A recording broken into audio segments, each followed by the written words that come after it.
여러분 안녕하십니까? 뉴스투데이 강원입니다. 12.3 내란 직후 양구군청과 고성군청에 군인이 진입한 사실이 확인됐습니다. 특히 양구군청에는 총기를 든 무장 상태의 군인도 있어서 비무장 상태였다는 양구군의 입장과는 상반되는 건데요. 양구군은 처음 진입한 군인들이 총기를 소지하고 있지 않아 비무장으로 인지했다고 해명했습니다. 김도균 기자가 보도합니다. 12.3 내란 사태가 발생하고 자정을 넘긴 심야 시간, 군인들의 모습이 양구군청과 고성군청에서 포착됐습니다. 21사단과 22사단, 56여 단 소속입니다. 특히 양구군청으로 들어가는 군인 중에는 방탄모를 쓰고 어깨에 K1 소총까지 맨 완전 무장 상태인 병력도 있습니다. 이들이 향한 곳은 CCTV 관제센터와 군경 합동 상황실. 이튿날인 4일 새벽 1시 1분, 군인 7명은 국회에서 비상계엄 해제 요구 결의안이 통과되고도 1시간 48분이 지난 새벽 2시 49분에 군청을 떠났습니다. 날이 밝고 지난밤 계엄군의 양구군청 점거 사실 여부를 묻는 양구군 의장에게 서응원 양구군수는 무장 군인은 없었다고 답변했습니다. 의장님한테 전달한 바로에 의하면 무장이 아니었다. 비무장 상태로 양구군의 관제센터와 양구군의 군경 합동 사무실 환경을 한번 확인하기 위해서 한번 둘러봤다. 양구군의 해명과 달리 무장 상태의 군인이 진입한 것으로 확인되자 더불어민주당은 서 군수가 허위 발표로 양구군민을 기만했다고 비난했습니다. 서응원 양구군수는 이에 대한 책임을 회피할 수 없습니다. 사실관계를 명백하게 밝히고 국민들에게 사과부터 해야 할 것입니다. 논란이 확산되자 양구군은 홈페이지에 입장문을 공개했습니다. 비상계엄 당시 경계태세 2급 발령에 따라 군경 합동상황실 운영을 위해 준비 차원에서 방문하겠다는 군부대의 연락을 받았고 국회 계엄군과 달리 협조 공문도 있었다는 겁니다. 또 처음 진입한 군인들이 총기가 없어 비무장 상태로 인지했고 군인들이 직원과 군민의 안전을 위협하는 일을 하지 않았다고 해명했습니다. 양구군 의회는 진실규명을 위해 제300회 정례회 회기를 연장하고 양구군수와 공무원들의 출석을 요구했습니다. MBC 뉴스 김도균입니다. 12.3 내란 사태와 잇따른 탄핵 정국에 경기마저 어려워 유독 추운 겨울을 보내는 요즘입니다. 길 위의 촛불 시민들은 광장에 새롭게 등장한 미래 세대를 만나 함께 공감하고 소통하며 민주주의의 새로운 봄을 기다리고 있습니다. 박은지 기자가 전해드립니다.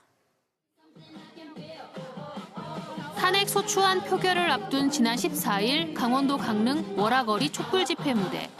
15분 넘게 연설을 이어가는 동안 공감의 박수와 환호가 계속됩니다. 강릉 탄핵 소년으로 떠오른 관동중학교 2학년 김유진 군이 무대에 오른 겁니다. 국민의힘 집단 불참으로 국회에 1차 탄핵안 투표가 불성립된 것을 보고 처음 나온 집회였습니다. 민주주의 투표로 선출된 권력이 국민의 대리자에 불과한 국회의원들이 국민을 배반하고 민주주의를 짓밟았다며 당장 내려오라고 명했습니다. 총선은 미래의 주인이고 저희는 그것을 위해 공부를 합니다. 미래의 주인이자 미래를 이끌어가는 선두주자로서 저희는 권성동에게 명하겠습니다. 지금 즉시 그 자리에서 내려오고 즉각 대통령 탄핵에 동조하십시오. 국회 탄핵 가결 이후 첫 주말 권성동 의원 사무실 앞 강원도민대회에 다시 발언자로 나선 유진 군은 과분한 격려를 받았다며 광장에서 살아있는 민주주의를 배우고 있다고 말했습니다. 이번 불법 위헌적인 비상계엄 사태를 통하여 민주주의라는 것의 뜻과 우리 광장에 나와주신 시위대분들을 보면서 다시 한번 민주주의를 새길 수 있었고요. 나중에 추후에 유권자로 자라면서 많은 경험이 됐고. 대학생 박하은 씨는 윤석열 대통령 집권 이후 여가부 해체부터 성별 갈라치기, 이태원 참사, 의료대란, 최상병 순직 특검 거부 등 모든 것이 청년들의 일이었다며 이제 어떤 정부도 바꿀 수 없는 촛불 국민들의 불길을 만들자고 제안했습니다. 과거가 현재를 도울 수 있는가? 죽은 자가 산자를 구할 수 있는가? 그 물음에 대한 답은 우리가 이미 보았습니다. 이제는 우리가 미래의 우리를 구해야 할 차례입니다. 80년대 민주화 운동 세대, 광장의 선배들은 새로운 주역, 미래 세대의 등장을 누구보다 반기며 뜨거운 박수와 환호를 보냈습니다. 야, 이게 이러다 이 어려운 나라를 구할 수 있을까 이렇게 생각했었는데 탄핵 이후에 계엄령 이후에 젊은이들이 너무 스스로 나서서 이렇게 나서는 걸 보고 정말 우리나라는 희망이 있고 특히 강릉은 사실은 보수 지역이잖아요. 그럼에도 불구하고 헌정사상 세 번째 탄핵 정국으로 혹독하고 시린 겨울. 세대를 뛰어넘은 광장의 촛불 시민들은 서로를 희망으로 비추고 미래 세대가 맞이할 민주주의의 봄을 기다리고 있습니다. MBC 뉴스 박은지입니다. 연말이면 송년회와 각종 모임으로 술자리가 많습니다. 한 해를 마무리하는 의미 있는 자리들이지만 안타깝게도 음주운전 사고도 많이 발생하고 있는데요. 경찰은 연말 음주운전 단속에 숙취운전 단속까지 강화하고 있습니다. 유주성 기자가 취재했습니다. 횡단보도를 건너는 한 남성. 무사히 횡단보도를 건너는가 싶었는데 3차선 도로에서 한 승용차가 쏜살같이 달려와 남성을 그대로 들이받습니다. 사고를 낸 차는 그대로 현장을 벗어났고 남성은 병원에서 치료를 받다 결국 숨졌습니다. 당시 경찰에 붙잡힌 30대 뺑소니차 운전자는 음주 측정 결과 혈중 알코올 농도 0.107%의 면허 취소 수준이었고 지인들과 술을 곁들인 송년회를 하다 집으로 돌아가던 길에 사고를 냈던 것으로 조사됐습니다. 연말이면 이런 음주운전 사고가 끊이지 않고 있는데 실제 송년 모임 등이 집중되는 12월에는 음주운전 사고가 가장 많이 발생하는 것으로 나타났습니다. 음주운전 사고 분석을 해보면 확실히 연말연시에 음주운전 사고가 많이 집중되는 것으로 볼 수 있는데요. 그만큼 연말연시에 행사나 술자리가 많은 것이 이유라고 생각이 됩니다. 지난 5년 동안 전국에서 발생한 음주운전 교통사고 7만 5천 건 가운데 12월에 가장 많은 6,852건이 발생했습니다. 특히 각종 모임으로 술자리가 많은 목요일과 금요일 밤 10시에서 12시 사이에 사고가 집중돼 일요일 같은 시간대보다 2배가량 많았습니다. 연령대로 보면 전체 교통사고는 50대 운전자의 비율이 가장 높았던 반면 음주운전 교통사고의 경우 30대 운전자 비율이 22.3%로 가장 높았습니다. 또 술을 마시면 공간지각 능력과 반응 속도가 떨어져 추돌사고 위험이 급증하는데 전체 차대차 교통사고에서 추돌사고 비중이 20.4%였던 것과 달리 음주운전 교통사고에서는 46.5%로 급증했습니다. 경찰은 연말연시 음주운전과 이로 인한 사고가 늘어나는 것을 고려해 상시 음주 단속과 음주 다음 날 술이 깨지 않은 채로 운전하는 숙취운전 단속을 강화하고 있습니다. MBC 뉴스 유주성입니다. 12.3 비상계엄 당시 국립춘천병원을 비롯한 전국 국립병원 7곳에도 출입문 폐쇄 지시가 내려진 것으로 확인됐습니다.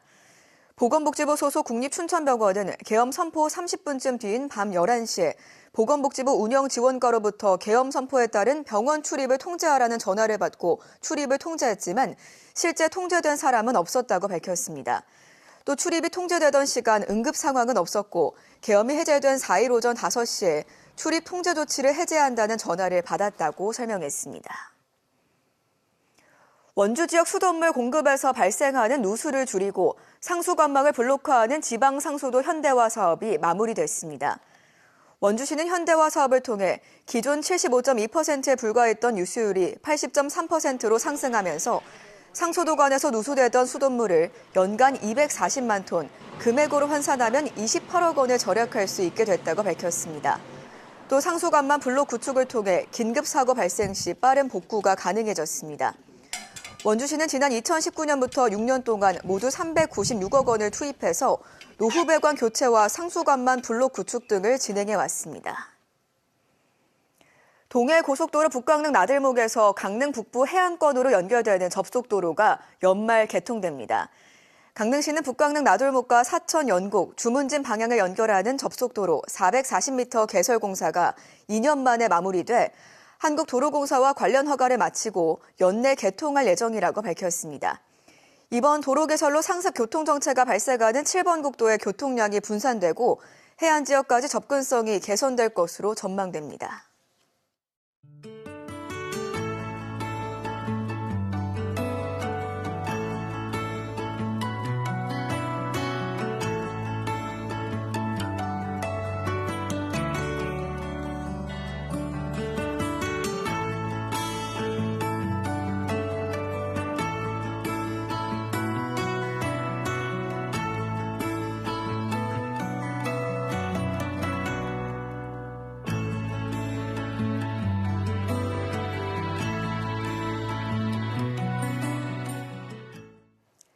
강원도가 올해 10대 뉴스를 선정한 가운데 강원특별법 2차 개정 본격 시행을 첫 번째로 꼽았습니다.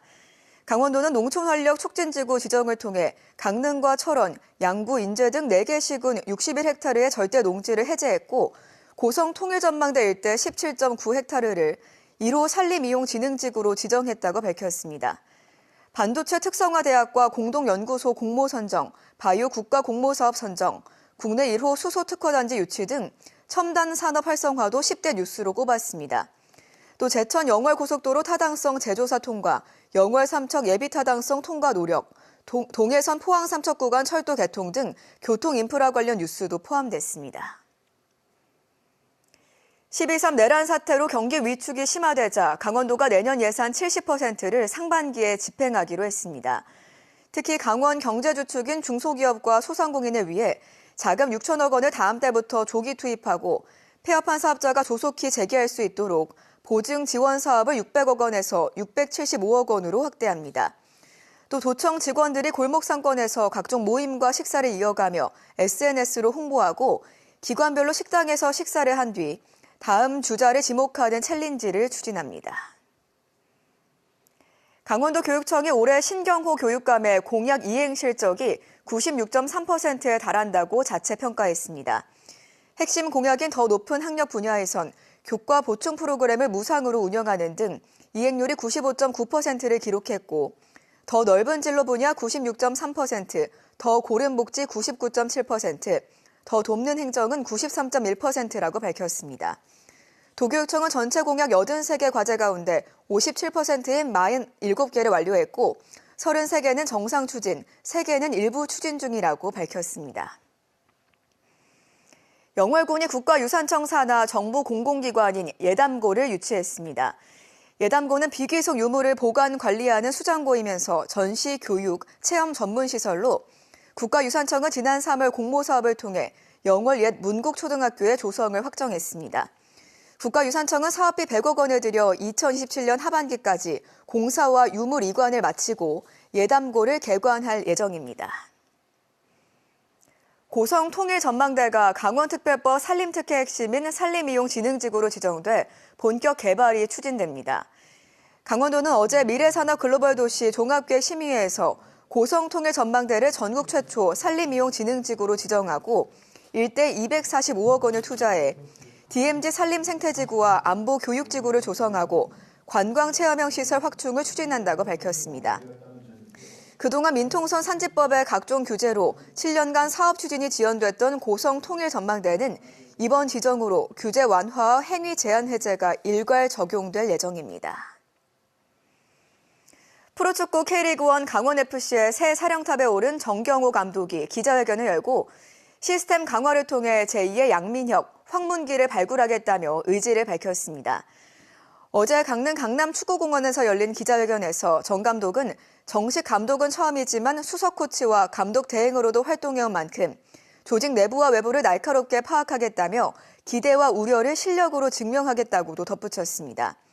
정 감독은 자신을 팀을 이끌 코치진을 구성하는 한편 새해 1월 1일 튀르키 안탈리아로 전지훈련을 떠날 계획입니다. 포항 삼척 고속철도 개통식이 12월 31일 삼척역에서 열립니다.